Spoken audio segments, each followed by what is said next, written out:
Aloha, welcome back. Spring is finally upon us. That means summer isn't too far off. It's been a bit rainy, but that's okay because that's going to make for plenty of herbs in the garden. And while most of what I do here is mixology, I do love cooking. And I was trying to separate the channels because I have another one, as you probably know, called Ravenite Club, which is all Italian cooking because my parents were from Italy, more specific Sicily. And I really do enjoy that culture as much as the Polynesian pop culture and tropical culture in general. So I'm going to bring you a lot more recipes, and rather than put some on one channel and some on another, I'm going to put them all here, and then you could just sort through what you want to see and what you don't want to see, but it'll all be clearly marked. Besides, if you could handle pineapple on pizza, you could handle this. As a matter of fact, after they found out that the Ravenite Club was bugged by the FBI, they relocated their headquarters up a few blocks to a place called the Hawaiian Moonlighters Social Club. And it's all very interesting. I don't know what it is. Maybe it's because Sicily is an island and it has palm trees that it always reminded these guys of home. But the Bamboo Club in the movie Goodfellas was actually filmed at the Hawaii Kai in Manhattan.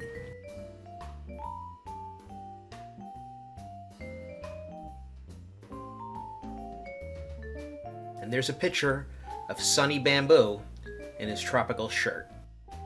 Now this all comes back to the cocktail we're going to feature today. Before Don the Beachcomber, apparently everybody loved the tropics, and I mean, why not? And so this tropic cocktail comes from a place that was bought out by quote-unquote well-connected Sicilians. And we're going to recreate that cocktail for you today. Now the other day, I was making an apricot sour. And whenever I go out and I buy a liqueur that I know I'm not going to use a lot of, I go and I look through all these recipes to see what I can use it in and what I might like, so I don't waste the bottle. Especially with something like this sloe gin, which is very nostalgic. I bought a whole bottle of this and I haven't even used a quarter of it. And the one app I really like is the Beach Bum Berry Total Tiki app. In the app, there's not just a bunch of great trivia, but some great retro art and some vintage photos. And a lot of great stories. Since it calls for two things I don't use a lot of, which is the sloe gin and the apricot liqueur, that's what I'm going to make for you today. As always, we want everything in front of us, and we're going to start with the ice cubes, full ounce of lime juice, full ounce of sloe gin, half ounce of apricot liqueur,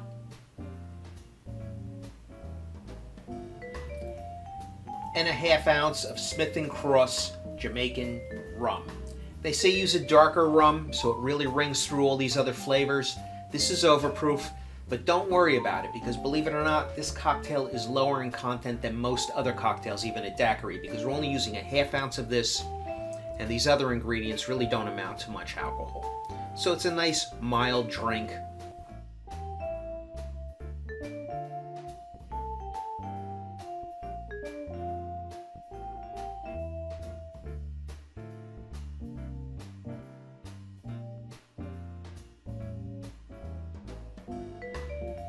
Pour these together and shake.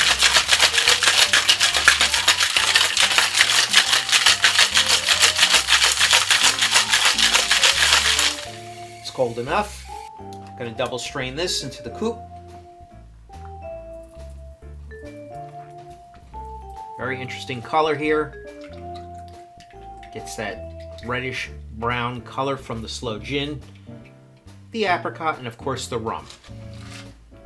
Let's give it a taste.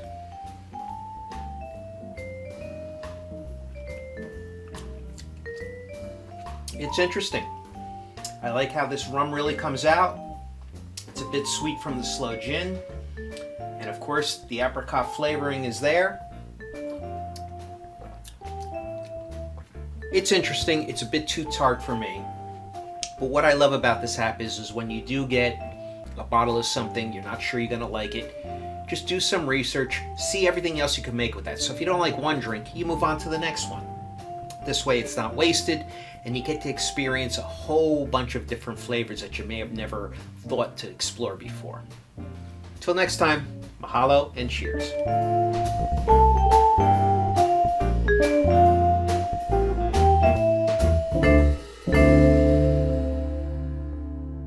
Isn't happy hour anytime?